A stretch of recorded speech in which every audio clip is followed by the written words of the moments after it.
Hello and good afternoon. This is Rob Bell. You're watching Getting the Record Straight. This is the Truth to Power segment. Glad to see you. This is the 13th of April. In the early evening, we had some terrible weather earlier, but it looks like the sun's come out. Things are going to be okay. And please stay safe. I didn't get out today, which is odd for me, but I will have to do so tomorrow. I've got a new mask to put on, of course, my gloves, my disposable gloves. I'm going to have to get out and do some work, make some money, but hey, we have to do what we have to do, right? Please subscribe, hit the subscribe button if you're watching this, get some friends to do so, share it with them, and let's keep this independent media thing going. Which is what I'm trying to do, and certainly would appreciate your help.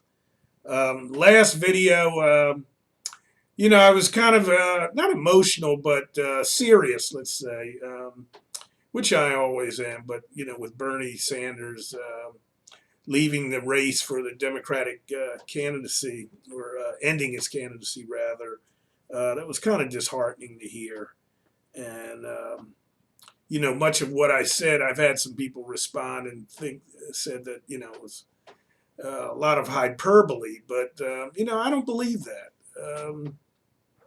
In fact, I've said that, I listen to alternative media, independent media, and I encourage you to do so.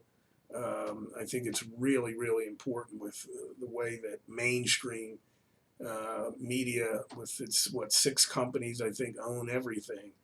The way that they present things is just not appropriate, typically not truthful, or certainly much of the truth they hide from you and don't present. That said, some of the people that I listen to and respect, and I really encourage you to do so, do also, are Chris Hedges, Glenn Ford, with Black Agenda Report, of course, the great Noam Chomsky, who's from right here in Philadelphia. Margaret Kimberly, who's also with the Black Agenda Report, and others. There's many others around who do great work. Glenn Greenwald, um, many others who I consider thought leaders. And you really need to listen to what they're saying, because it's not, like I said, it's not hyperbole.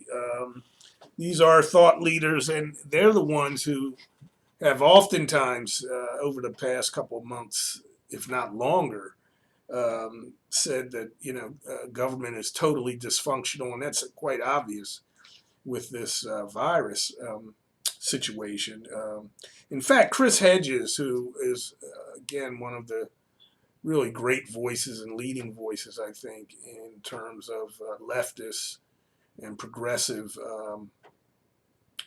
progressive voice in this country as well as globally. But he talks about the United States as an empire in decline, and I don't think there's anything more truthful than that. That's spot on as far as this country goes, and this is what I've been talking about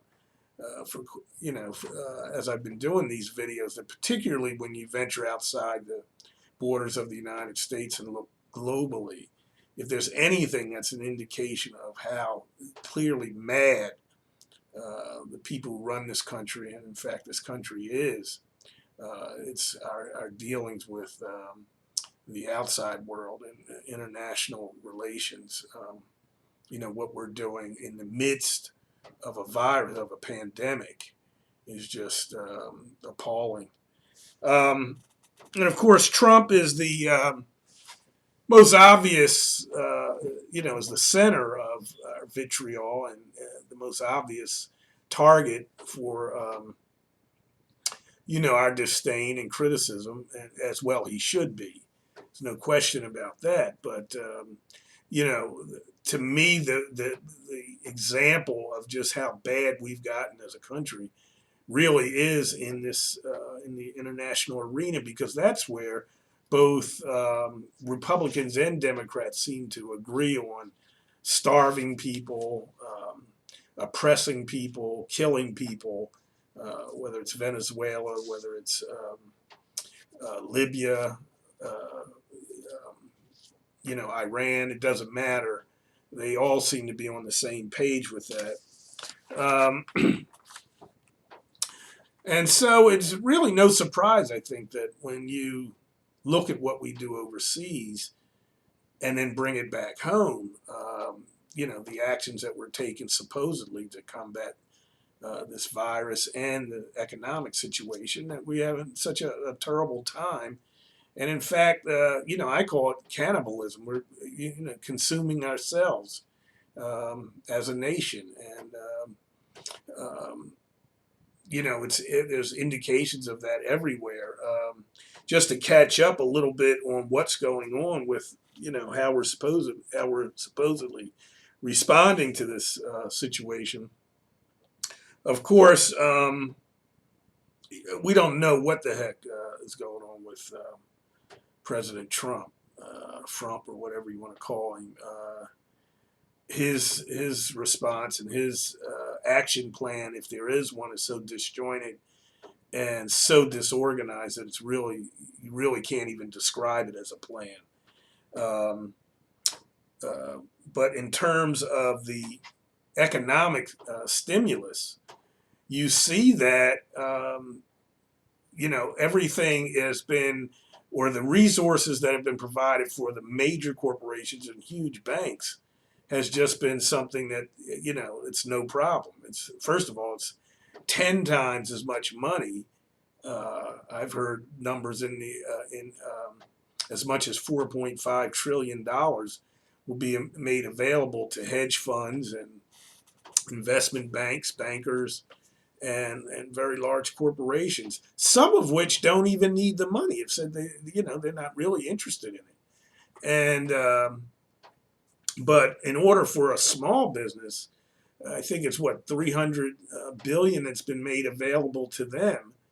But the infrastructure and the government administration that's been set up, because it's running through the SBA, Small Business Administration, which first of all had a terrible history to begin with in terms of providing resources and money, funding to small businesses and particularly underserved communities. Now that they have all this money that they're supposed to disperse, they don't have the management structure to do so, and it's really been a fiasco thus far, from what I've heard. Furthermore, as I said, the larger businesses, the huge businesses, and financial industry, I've heard that the application for them is just merely a paragraph or two. They just have to fill out a small, short form. Whereas for small businesses, community-based businesses, it's several pages that you have to fill out and jump through a number of hoops once that paperwork is submitted with the SBA. This, though, is really an indication of something, a problem that I'm really going to talk a lot more about when I talk.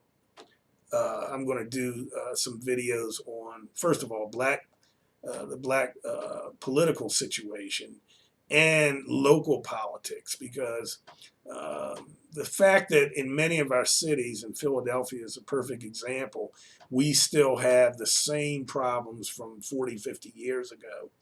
And it doesn't seem, in fact, in many instances, those problems seem worse.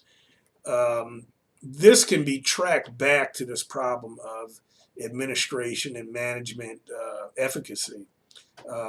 It's just not there, and I don't want to get into it right now, but it's a problem on the local level, and it affects why we can't seem to move forward in some of our communities, certainly communities of color, that need help and seem to be mired in the same kind of poverty and other maladies that they have been for years and decades.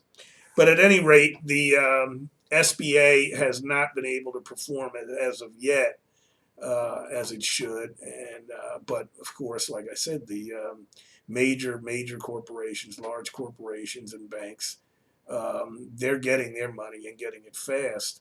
And oftentimes it's money that they don't need. And of course, the bill that was passed allowing them to access these types of funds and what some people are just calling a train heist, a hijacking, if you will, in terms of the public treasury. Um, that has been is both Republicans and Democrats participated in passing that bill. Now you've got Democrats wanting to pass another bill that really speaks more to lower income people and smaller businesses. That said, the question is, why wasn't the health of the population addressed right away? We still don't know what the deal is in terms of health care and how people are going to pay for treatment for the virus, for this pandemic.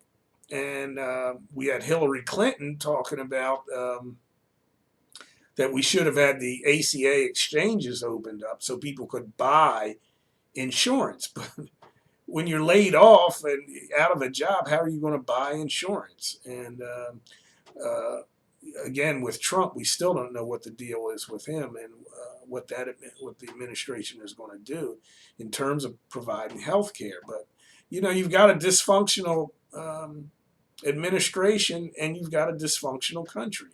And this epidemic or pandemic rather has really exposed things here locally and domestically as we still continue to wage war internationally and put sanctions on countries and make it difficult for them to deal with the pandemic.